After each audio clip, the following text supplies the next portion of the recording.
بسم الله الرحمن الرحيم.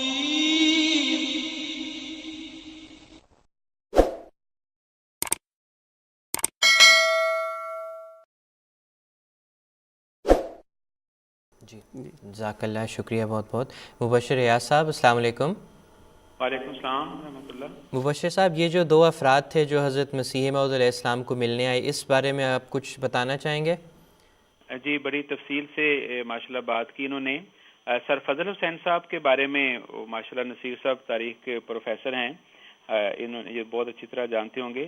سر فضل حسین ہندوستان کی ہسٹری کا ایک بہت نمایاں نام ہے، اور خاص طور پر پنجاب کے لیے اور مسلمانوں کے عمومی حقوق اور پنجاب کے حقوق اور تعلیم کے حوالے سے جتنا اس بندے نے کام کیا ہے وہ اتنا اس بیچارے کا ذکر نہیں ہوتا. موجودہ ہماری جو ہمیں یہاں تاریخ پڑھائی جاتی ہے برِ صغیر میں، ایک بہت بڑا نام تھا سر فضل حسین صاحب کا. اور یہ مسیح علیہ السلام کو ملنے کے لیے تشریف لائے، اور جیسا کہ دونوں بزرگ نے بات کی ہے، بڑی تفصیل سے حضور علیہ السلام کے ساتھ بات کی. یہ لوگ وہ ہوتے ہیں ہر چند کے ان کے دلوں میں درد ہوتا ہے، قوم کا درد ہوتا ہے، انسانیت کا درد ہوتا ہے، اور چاہتے ہیں یہ باہمی صلح و صفائی ہو. لیکن ان کی ایک خامی کہہ لیں یا کم علمی کہہ لیں، یہ خدائی اداروں سے اور خدائی ارادوں سے ناواقف ہوتے ہیں کہ خدا تعالیٰ جب اپنے انبیاء بھیجتا ہے، اپنے مامور بھیجتا ہے، تو اس کا نظام کیا ہے یہ اس سے ناواقف ہوتے ہیں. وہ ناواقفیت ان کے پیچھے سوالوں کے ایک جھلکتی نظر آتی ہے. اور ابھی محترم فضل صاحب نے بڑی خوبصورت بات یہ کی تھی کہ خدا کے نبی جو ہوتے ہیں وہ کسی قسم کی مداحنت یا منافقت نہیں چاہتے. وہ یہ نہیں چاہتے کہ اچھا تھوڑا سا ان کا رکھ لیں، تھوڑا سا ان کا رکھ لیں اور بات بنی رہے اور چلتی چلے جائے. ایسا نہیں ہوتا. خدا کے نبی اگر دیکھا جائے تو اس وقت آتے ہیں جیسے جب سرجن آتا ہے کہ سوائے آپریشن کے کوئی چارہ نہیں ہوتا.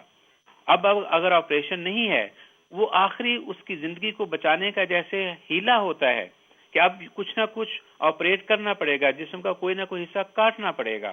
خدا تعالیٰ کے نبی ایسے وقتوں میں آیا کرتے ہیں. اب ایسے وقتوں میں وہ اگر انسانیت کے ساتھ کسی سمجھوتے پر تیار ہو جائیں تو دراصل وہ انسانیت کی ہلاکت کا ایک آخری لمحہ ہوتا ہے. اس لیے وہ کسی قسم کا سمجھوتا نہیں کرتے. وہ خدا کی آواز کے اوپر چلتے ہیں، اس کے اشاروں کے اوپر چلتے ہیں. وہ تو خود حرکت ہی نہیں کر رہے ہوتے، خدا کا ہاتھ انہیں حرکت کر رہا ہوتا ہے. خدا تعالیٰ کی زبان ہوتی ہے جو یہ تو اس کی زبان سے بول رہے ہوتے ہیں. مثلا انہی سر فضل حسین صاحب نے ایک دفعہ اسی ملاقات میں یہ جو ہوئی تھی غالباً 15 مئی کو ہوئی تھی صبح 10 بجے کے قریب. اس میں انہوں نے کہا دیکھیں باقی فرقے بھی ہیں، حنفی ہیں، شافعی ہیں، نقشبندی ہیں، چشتی ہیں، تو آپ بھی انہی کی طرح ہوں گے نا، ایک فرقہ ہے نا، کچھ زیادہ اختلاف نہیں ہوگا. مطلب یہ تھا کہ ایک سلو کی طرف ایک طرح ڈالی جائے. حضور علیہ السلام نے فرمایا ہرگز نہیں. یہ سارے کے سارے جو موجودہ اس وقت فرقے ہیں یہ اسلامی تعلیم سے دور ہیں. حضرت صلی اللہ علیہ وسلم نے جو اسلام کی تعلیم دی تھی اور جو اپنا اسوہ دیا تھا یہ اس سے دور ہیں، اور میں اس لیے آیا ہوں کہ ان کی اصلاح کروں. یہ تھی آپ علیہ السلام کی جرت. جو پروفیسر کلیمنٹ ریک صاحب ہیں وہ بڑی تفصیل سے بات ہو گئی. یہ بڑے حیران ہوئے تھے انہوں نے جب سارے سوالوں کے جواب دیے کہ میں تو سمجھتا تھا کہ سائنس اور مذہب میں بڑا اختلاف ہوگا، آپ نے تو بڑا آرام سے وہ بات کلیئر کر دی، کوئی ہے ہی نہیں. اور حضور نے فرمایا کہ ہاں بالکل صحیح ہے، یہی ہمارا کام ہے کہ سائنس اور مذہب میں بالکل کوئی اختلاف نہیں. یہ بہت بڑی بات تھی جو ایک وہ مذہبی اسکالر سے سن رہے تھے. اور حضور نے فرمایا کہ ایسا کوئی اختلاف ہے ہی نہیں سائنس اور مذہب میں. سائنس جتنا بھی عروج پکڑ لے، ترقی کر جائے، وہ قرآن کریم کی اور اسلامی اصولوں کی تکذیب نہیں کر سکتی. یہ ہے وہ ایک بنیادی مضمون جو مسیح موعود علیہ السلام نے اسلام کی برتری اور افضلیت کے حوالے سے اس وقت بھی بیان فرمایا اور سب کے سامنے یہ رکھا.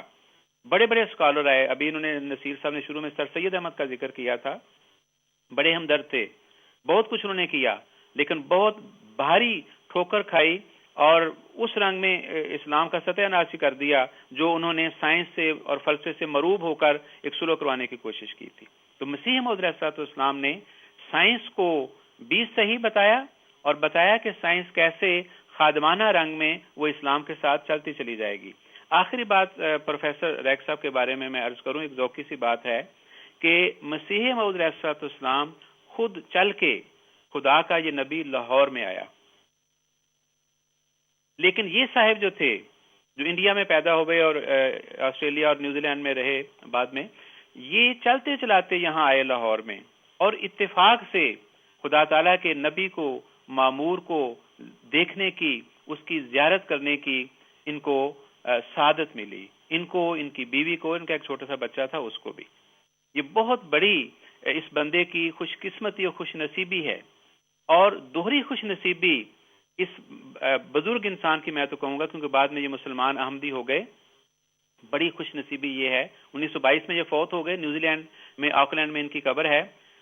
اپریل 2006 میں جب ہمارے موجودہ امام حضرت خلیفۃ المسیح خامس سید اللہ تعالیٰ بن نصر العزیز تشریف لے گئے نیوزی لینڈ میں، تو یہ 10 اپریل 2006 کو اس کی قبر پر دعا کے لیے تشریف لے گئے. تو جتنی بھی خوش قسمتی اس بندے کے لیے سوچی جائے وہ کم ہے کہ خدا کے نبی کو دیکھا اور خدا کا خلیفہ اس کی قبر میں نیوزی لینڈ آکلینڈ میں دعا کرنے کے لیے